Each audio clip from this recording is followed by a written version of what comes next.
Bismillahirrahmanirrahim. Today we are going to start numerical number 9 of unit 7. An object has a weight 80 Newton in air. हमारे पास एक object है जिसका air के अंदर wait 80 Newton है. Its weight is found to be 11.4 Newton when immersed in water. जब हम उसको पानी के अंदर इमर्स कर देते हैं तो उसका वेट लेस हो जाता है जो कि 11.4 रह जाता है. 18 न्यूटन पहले एयर में था, जब इमर्स कर दिया तो उसका वेट 11.4 न्यूटन हो गया. तो इसमें रीजन इसकी ये है कि जब हम किसी भी चीज को पानी के अंदर इमर्स करते हैं तो पानी उसके अंदर ऊपर अपथ्रस्ट फोर्स अप्लाई करता है जिसकी वजह से उसका वेट जो है वो कम हो जाता है. Calculate its density, can you guess the material of the object. तो हमने उस ऑब्जेक्ट की डेंसिटी को कैलकुलेट करना है कि ऑब्जेक्ट की डेंसिटी क्या है और उसके बाद वो ऑब्जेक्ट किस मटेरियल की बनी हुई है, मटेरियल कौन सा है वो हम उसे फाइंड आउट करेंगे. तो सबसे पहले object of the weight in air जो कि हमारे पास गिवन है उसको हमने W1 से रिप्रेजेंट करते हैं, that is equal to 18 newton. उसके बाद वेट इन वाटर भी गिवन है हमारे पास, उसको हम W2 से रिप्रेजेंट करते हैं, that is equal to 11.4 Newton.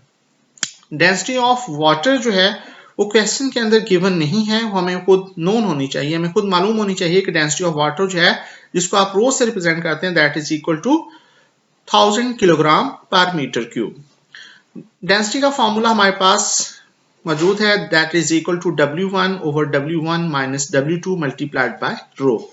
इस फॉर्मूले के अंदर हम जब वैल्यूज सारी वैल्यूज गिवन है हमारे पास, W1 भी गिवन है, W2 भी गिवन है, डेंसिटी ऑफ वाटर भी हमें मालूम है. तो ये सारी वैल्यूज जब हम इस फॉर्मूले के अंदर पुट करने के बाद इसको सिंप्लीफाई करेंगे तो हमारे पास आंसर जो आता है वो 2727 किलोग्राम पर मीटर क्यूब बन जाता है.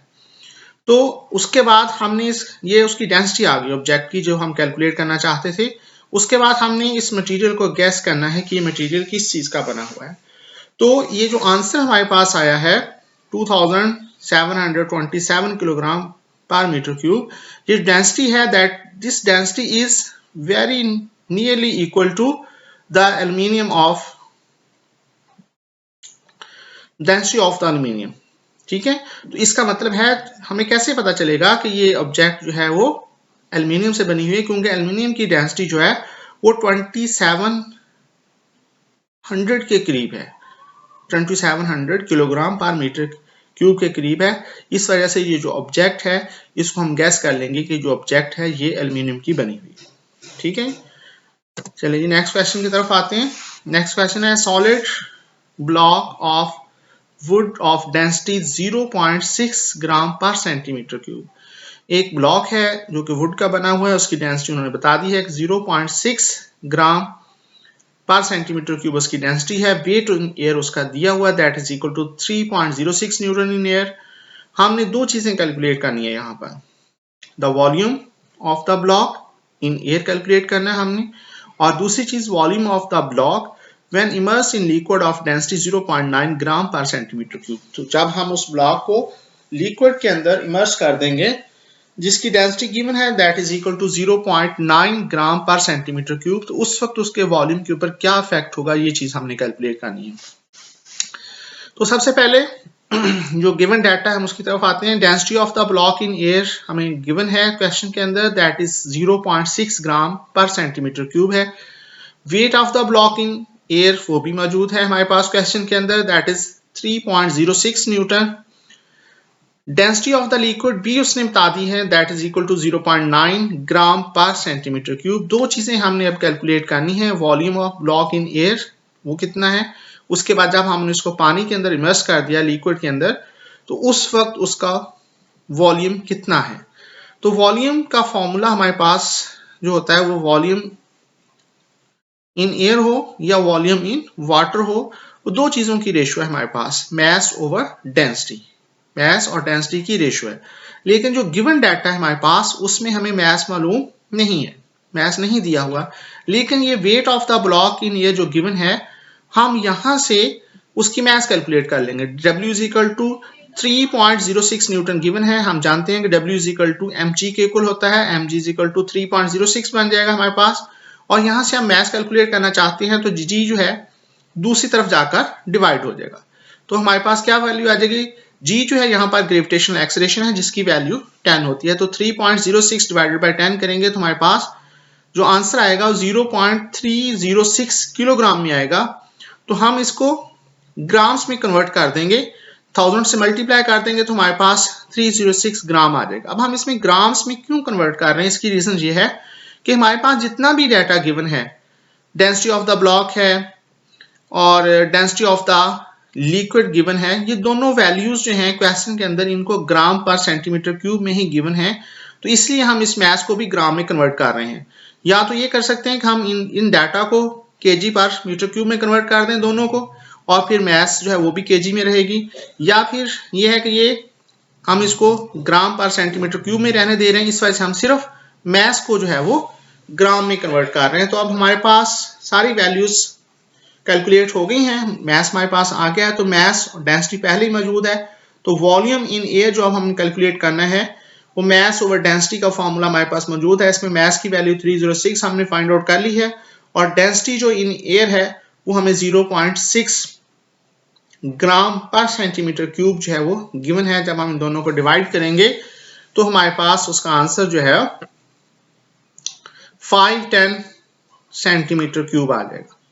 इसी तरीके से वॉल्यूम इन वाटर हम देखते हैं, तो मैस ओवर डेंसिटी की जब हम रेशियो लेंगे तो मैस जो है वो तो कांस्टेंट क्वांटिटी, वो तो 306 रहेगी, लेकिन डेंसिटी जो है लिक्विड की वो हमें दी हुई है, दैट इज 0.9 ग्राम पर सेंटीमीटर क्यूब। जब हम इन दोनों को सिंप्लीफाई करेंगे तो हमारे पास आंसर जो है वो 340 सेंटीमीटर क्यूब आ जाता है। तो वॉल्यूम इन एयर उसका जो था फिर वो हमारे पास 510, और वाटर के अंदर उसका वॉल्यूम जो हमारे कैलकुलेट किया है वो उसका आंसर 340 सेंटीमीटर क्यूब आ जाता है। तो हम मूव करते हैं नेक्स्ट क्वेश्चन की तरफ। The diameter of the piston of a hydraulic press is 30 centimetre. एक डायमीटर पिस्टन है जिसका डायमीटर गिवन है, that is equal to 30 centimetre. How much force is required to lift a car of weighing, weight of car given है जिसको हम lift करना चाहते हैं। If the diameter of the piston of the pump is 3 centimetre, और जो small piston है उसका डायमीटर भी दिया हुआ है। क्वेश्चन के अंदर हमें 3 थिंग्स गिवन है।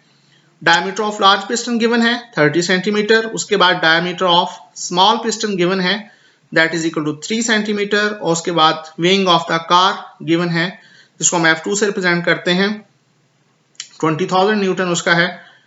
तो हमने फाइंड क्या करना है, हमने फाइंड करना है how much force is required, कितनी फोर्स चाहिए हमें उस कार को लिफ्ट करने के लिए जिसका वेट 20,000 न्यूटन है। तो हमारे पास फॉर्मूला होता है F2 over F1 is equal to capital A over small a। तो यहाँ पर फोर्स F1 तो हमने फाइंड करनी है, F2 गिवन है, लेकिन हमारे पास एरिया कैपिटल A और स्मॉल a जो है वो गिवन नहीं है। पहले हम इसको कैलकुलेट करेंगे, फिर हम फॉर्मूले के अंदर वैल्यू पुट करते हैं। तो हमें जो diameter of large piston D given था that is equal to 30 centimeter, हम उसको मीटर में कन्वर्ट करेंगे तो 0.3 मीटर आंसर आ जाएगा। यहाँ से डायमीटर से हम रेडियस कैलकुलेट करेंगे, और रेडियस कैलकुलेट करने के बाद हम उसका एरिया फाइंड करेंगे। इसी तरीके से हमारे पास एरिया आ जाएगा, पाई आर स्क्वायर के फॉर्मूले हम उसको कैलकुलेट कर लेंगे। सिमिलरली हम जो डायमीटर ऑफ स्मॉल पिस्टन है उससे हम रेडियस फाइंड करके उसका भी एरिया कैलकुलेट करेंगे। तो हमारे पास दोनों वैल्यूज आ जाएंगी, एरिया ऑफ लार्ज पिस्टन भी आ जाएगा हमारे पास, उसके बाद एरिया ऑफ स्मॉल पिस्टन भी आ जाएगा। फिर हम इन दोनों वैल्यूज को इस फॉर्मूले में पुट करके उसको सिंप्लीफाई करेंगे तो हमारे पास रिक्वायर्ड फोर्स आ जाएगी जो कि इस कार को लिफ्ट करने के लिए रिक्वायर्ड होगी। चलिए देखते हैं जी, diameter of large piston D जो है that is equal to 30 centimeter, और इसको हम मीटर में कन्वर्ट करेंगे तो 0.3 आ जाएगा। रेडियस हम उसको 2 से डिवाइड कर देंगे इस वैल्यू को, तो 0.15 मीटर आ जाएगा हमारे पास। एरिया हमारे पास फिर क्या, एरिया का फॉर्मूला हमारे पास होता है पाई आर स्क्वायर, तो हम इसमें वैल्यूज पुट करेंगे तो हमारे पास एरिया निकल आएगा। सेम प्रोसेस हम स्मॉल पिस्टन के लिए करेंगे, उसका एरिया भी कैलकुलेट कर लेंगे।